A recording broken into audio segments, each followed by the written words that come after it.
Welcome to Talking Tax. I'm Tom Yamachika of the Tax Foundation of Hawaii. Jay Fidel has the day off.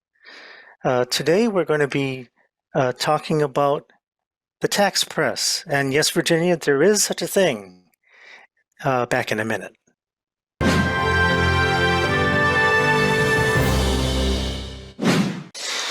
Good morning.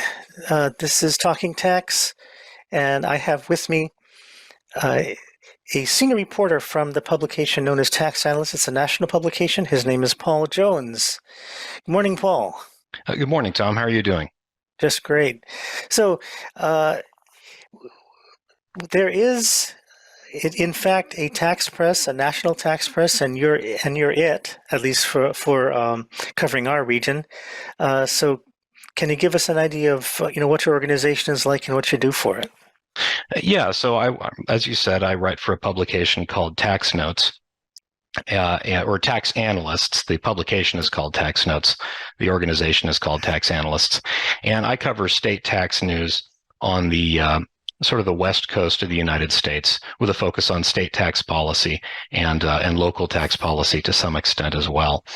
And our publication focuses on tax policy because obviously you have attorneys, accountants, lobbyists, academics, and people like that who want to drill down a little bit more specifically into various elements of tax policy that sometimes aren't covered by the local press because it isn't as much of an interest to the average reader, or because they want some more specificity.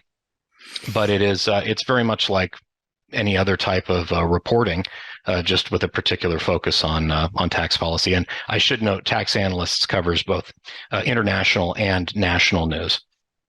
Yeah, so we're not covering car crashes or murders, but we are covering tax news. Right. So what are you following now in this region of the United States? There's a whole bunch of things happening. In Alaska, they're dealing with a continuing problem that they've had over the years with fluctuations in oil tax revenue. So there are some proposals now to look at maybe, like, for example, a state sales tax. I'm not sure if that's going to go very far.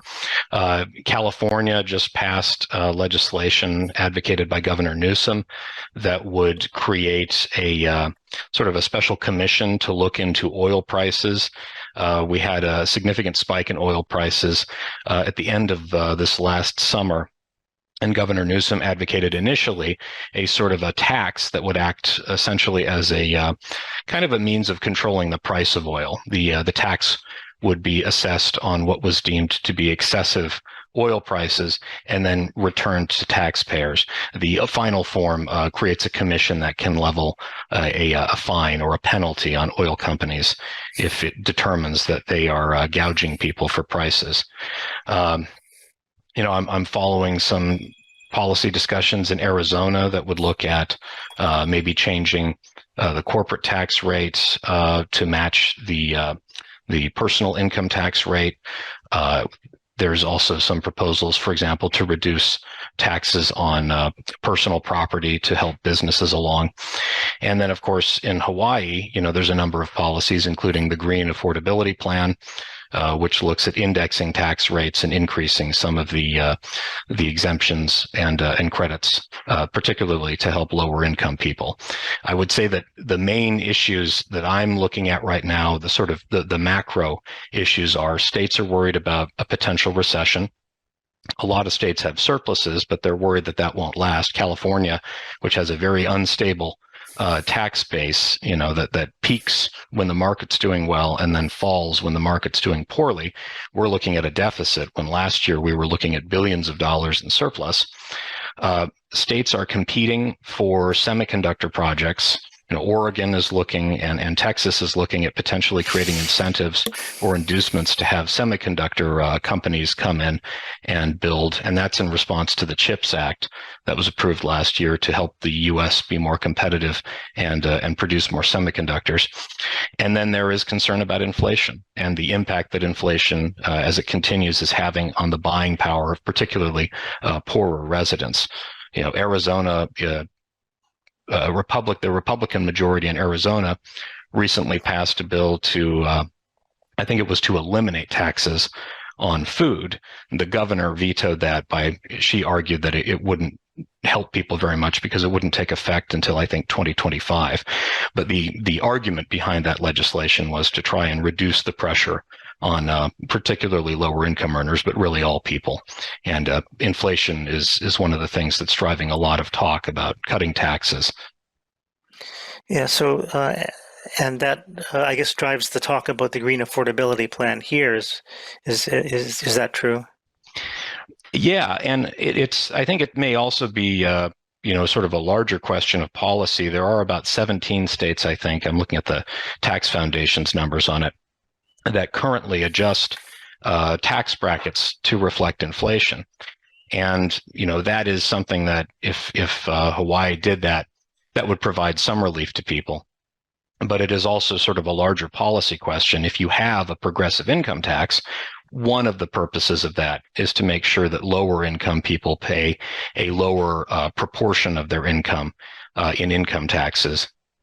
Because, the first part of your income that you have, you're spending that on things like your essentials, food, insurance, housing, and so on and so forth.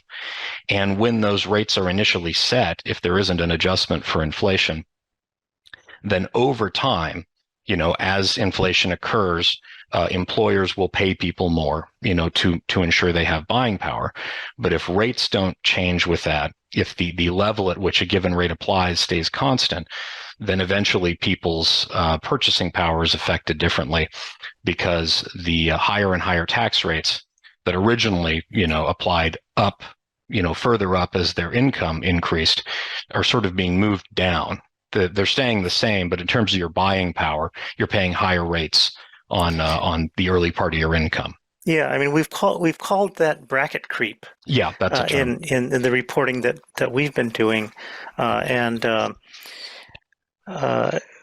we kind of note very kindly that the Green Affordability Plan's one of the centerpiece bills is proposing to index the brackets for inflation, and it hasn't done.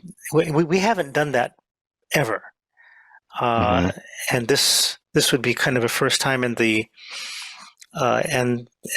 and the Department of Taxation, the agency charged with enforcing it, used to give the excuse that, well, we don't have technology that can support it. We've got hard-coded this and hard-coded that, but this year they're not putting up a fuss. So we are hopeful we can get something like that in the code this year, but that remains to be seen. Right, and the last time I checked, I think the bills that were part of the Green Plan, and I'm going to check quickly. I think that's yeah, they did pass the Ways and Means Committee. So yeah, the Senate Ways and Means Committee. As HB 954 and HB 1049 appear now to be the primary vehicles. There was another one, but I'm not sure if that one is, well, no, they were segregating some of the tax credit proposals, I think, into another bill. But it did seem like it was moving forward, but obviously it has to pass, and then ultimately the changes have to be approved. So I think there's going to be maybe some sort of a process of negotiation in the legislature. Does that sound right to you? Yeah, we now go to conference committee because there will be differences between the House and Senate versions. So that's in the next couple of weeks. So we're all kind of holding our breath for that. So have there been any national issues that Hawaii has been in the middle of? Like I know there was a push to introduce a wealth tax. Yes. In 7 states, including Hawaii. How's that going along? So that was 8 states, including Hawaii, that lawmakers, progressive lawmakers in those states, came out, I think it was in January, and announced that they were pursuing a number of bills to increase taxes on higher levels of wealth. And some of those bills involved things like increasing taxes on estates under certain circumstances, increasing capital gains taxes. There were a couple of proposals to create mark-to-market taxes, which are taxes on the increase in value of assets before a person realizes gains on them. And then there were some wealth tax proposals as well In California and Washington in particular, two proposals were resurrected that would actually tax, in Washington, I think it's a person's financial intangible assets, and in California it was more general than that. And in Hawaii, the wealth tax legislation, I'm going to scroll down here. Yeah, no, it died. Yeah, none of them, I think, have moved forward. There were a couple bills that were part of the 8-state effort. One of them, let's see, this was, I think it was HB 151, had to do with repealing the exemption for taxes imposed on the transfer of taxable estate that's located in Hawaii, specifically for non-residents and non-residents who aren't citizens. There was a proposal, SB 38, to tax capital gains, I guess, as regular income, to eliminate the special rate for those. And then another one, SB 925, that I think was looking to impose a tax of 1% on a person's net worth that was in excess of 20 million, which I don't think that has moved since February. Yeah, I think they're all dead by now. So is there anything like that alive in any of the other states in which it was introduced? I mean, the bill in Washington is still alive. The bill in California was recently, it was moved to a committee, and I think may have a hearing coming up. But those bills have been introduced before, and they've not been successful. And I spoke with experts in February after the 8 states, the lawmakers in 8 states rolled out those proposals. And people were somewhat skeptical that they were going to pass anything this year, in part because some states are not particularly hard up for revenue, and also because this is really part of a sort of a long-term debate over taxation of wealth. And in some respects, the push by these state lawmakers is intended to create conversation about the issue and sort of develop. They're trying to develop support for this concept, and they're arguing that higher income people are able to sort of put their wealth in the form of investments and the like that are not taxed, and that states often can't tax unless someone realizes gains. One of the concerns, that people have raised is the ability of someone to work in a state like California and generate an enormous amount of increase in their wealth, and then leave the state, cease being a resident, and realize their gains somewhere else in a lower tax state. So none of them, I think, are likely to pass this year. But, I spoke with Jared Walczak of the Tax Foundation, which takes a skeptical view of these proposals. And, what he told me is that he takes them seriously, and he thinks other people should take them seriously. I spoke with Noel Frame, who is a senator in Washington. She's the author of the Washington wealth tax proposal. And she said, she's hopeful she can get something passed this year, but even if not, this is a long-term process of sort of exposing people to the idea, making their arguments, holding hearings, finessing the concept. So are we likely to see a major wealth tax proposal pass in a state this year? I don't know. I kind of doubt it. But this is, it's a campaign essentially. And that's why you had all these states come together, which is these lawmakers in these different states all decided to coordinate their pursuit of these bills this year to generate attention, and also to get people thinking about what they're proposing. Sorry, I'll let you cut in. No. I mean, we're interested to hear the news out of your mouth, not mine. People listen to me all the time on this show. Because I'm the only one other than Jay Fidel. Right. If I could add something, sorry, on the wealth tax legislation, sure. It is kind of an interesting idea. One part of my reporting on these proposals was in Washington, they don't have an income tax. There's actually some news on that front. I think that might be a bit of a deviation for us, but they traditionally, they have no income tax. And so Frame has presented her tax bill as a property tax, because you can do property taxation in Washington, provided that you follow the constitutionally prescribed limits.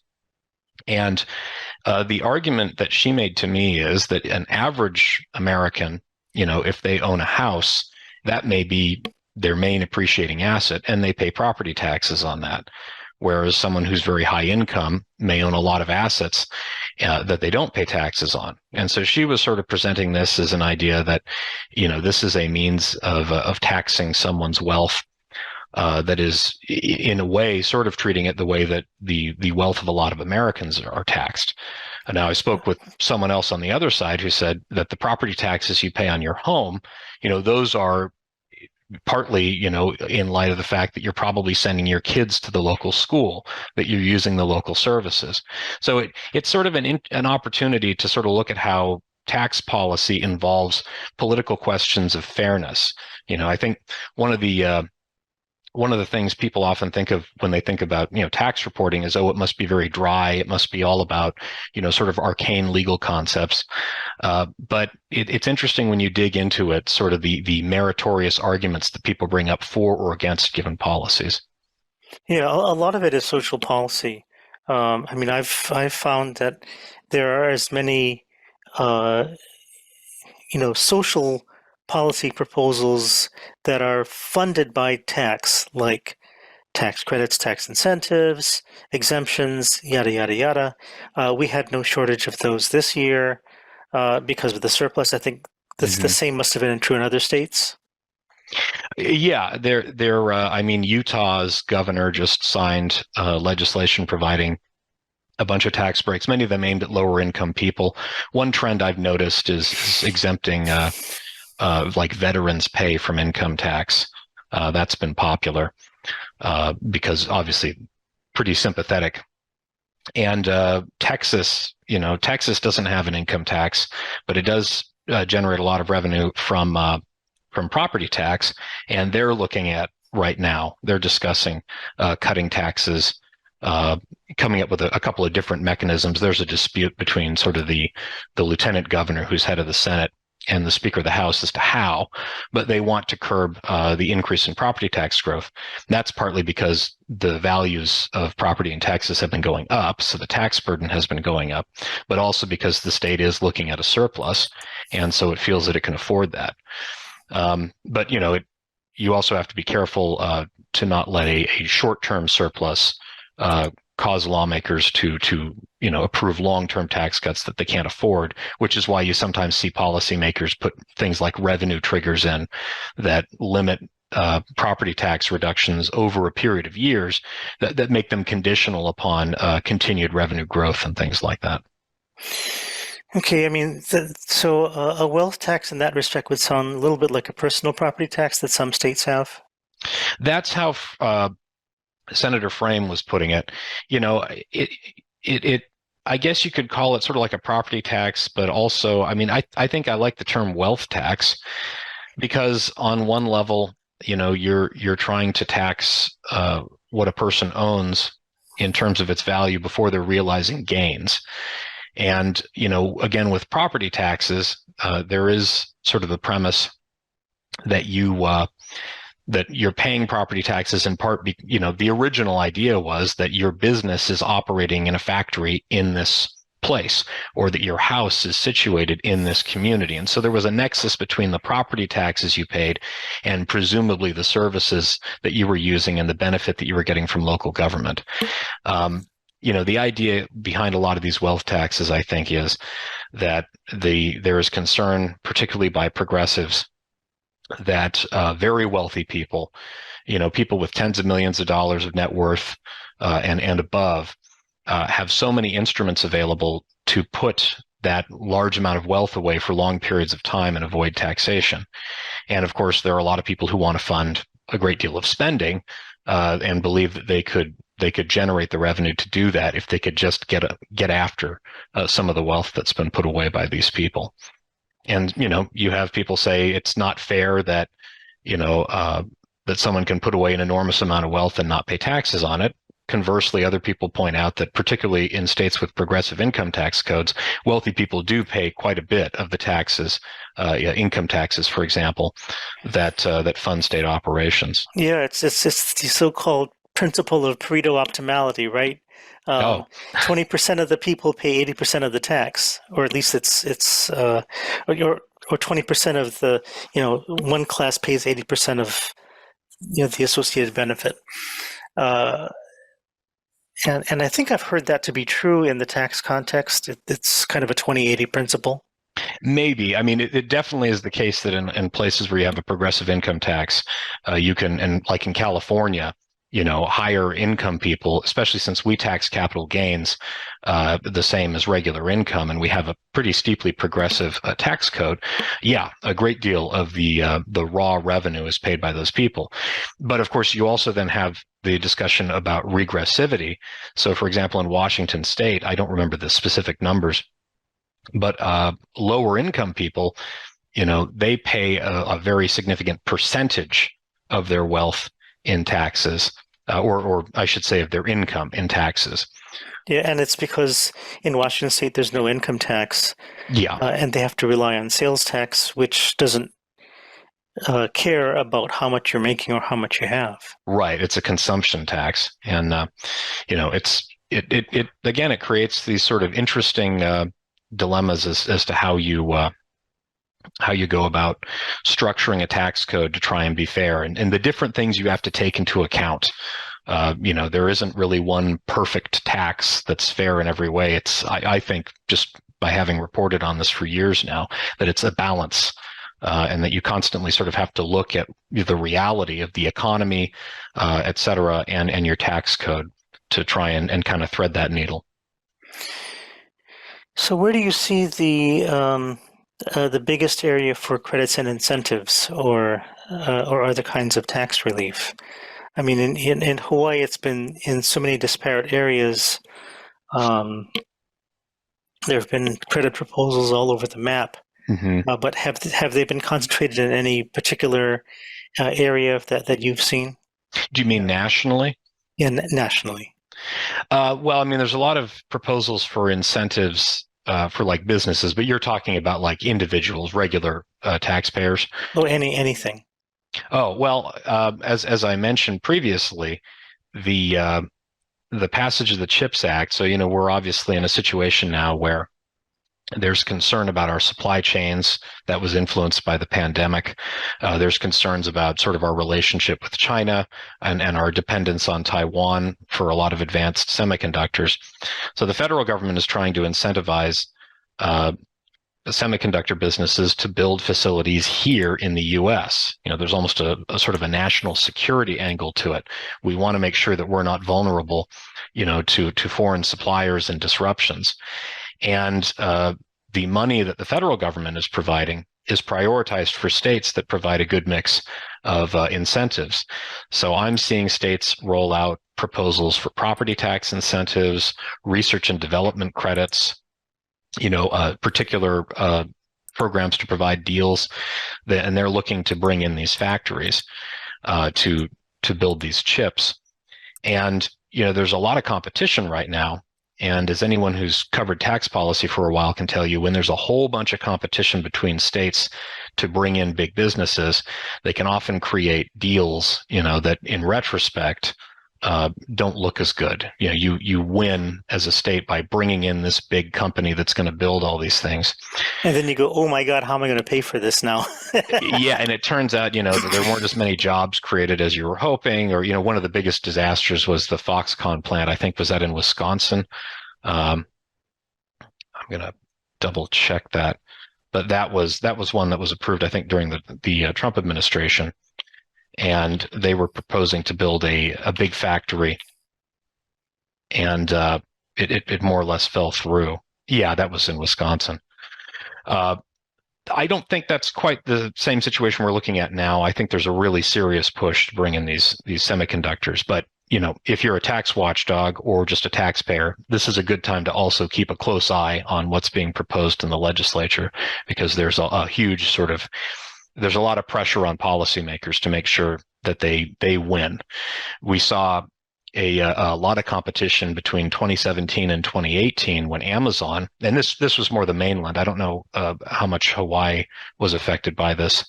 No, we were. You were as well, yeah. Oh, yeah. Well, that doesn't surprise me. Everyone was competing for Amazon's second headquarters, and some of the incentives that were provided were sort of eye-opening because it was considered such a big win to try and land this headquarters. But that's one thing that I'm covering now is competition between states to try and bring in these semiconductor factories, as well as electric vehicle and battery and energy type projects. Okay. Is there some advice you can give to our lawmakers about how our tax policy compares to other states, for example? That's a hard one. I know we're running up on time here. I would say, and I'm in a bad position here because as a reporter, I try not to advocate for given policies. But as I think I said before, my sense is that the best thing for states to do is to try and make sure that they have a mix of tax policies, that they're not leaning too much on consumption taxes or on steeply progressive income taxes. You want to try and balance everything. And it's also really important for policymakers to sort of take a long view. I've seen states get a little bit more interested in creating rainy day funds, but you can be like in California's case, last year we were looking, I don't remember the number, but billions and billions of dollars in surplus revenue. And then at the beginning of this year, when Governor Newsom proposed his budget, we're looking at billions in deficits. Yeah, it was like a $100 billion swing. Yeah, something on that level, or huge magnitude. And California has been, and this is something that Jerry Brown emphasized, we have been putting more money away into a rainy day fund. Alaska is a state that is able to rely on oil tax revenue, or was for a long time, and now it's having some trouble. They put a ton of money away into a sovereign wealth fund, the permanent fund. But there's a lot of concern now in Alaska about how to use that wealth, how to make sure that it doesn't infringe on the dividend payments that Alaskans receive and expect from the government that come from the earnings reserve of that fund, and what future Alaska is going to have in terms of how is it going to fund itself as it's assumed the oil industry, may be less and less able to provide the sort of revenue that it did in the past. So, for Hawaiian lawmakers, it's important to take a look at the state's present and its future, and to be prudent in how it uses the wealth that it has. But I think that when I look at the Green Plan, the idea of indexing rates and increasing and indexing some of the exemptions for lower income earners, that seems like that's well within, sort of the normal and prudent sort of range of tax policies. I think that reform, I don't know if it'll succeed, but if it is put into law, I think that will prove fairly effective, at least at helping the average Hawaiian citizen deal with some of the costs of living in the state. Yeah, and there are a lot of those. Okay, yes. That was Paul Jones, senior reporter with Tax Analysts. Thank you for joining us today on Talking Tax. Well, thanks for having me, Tom. It was a lot of fun. Okay, take care, and fans of Talking Tax, we'll be back next time.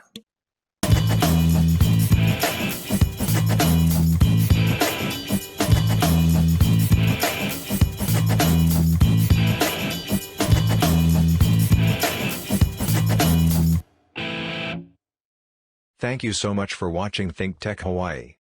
If you like what we do, please like us and click the subscribe button on YouTube and the follow button on Vimeo. You can also follow us on Facebook, Instagram, and LinkedIn, and donate to us at thinktechhawaii.com. Mahalo.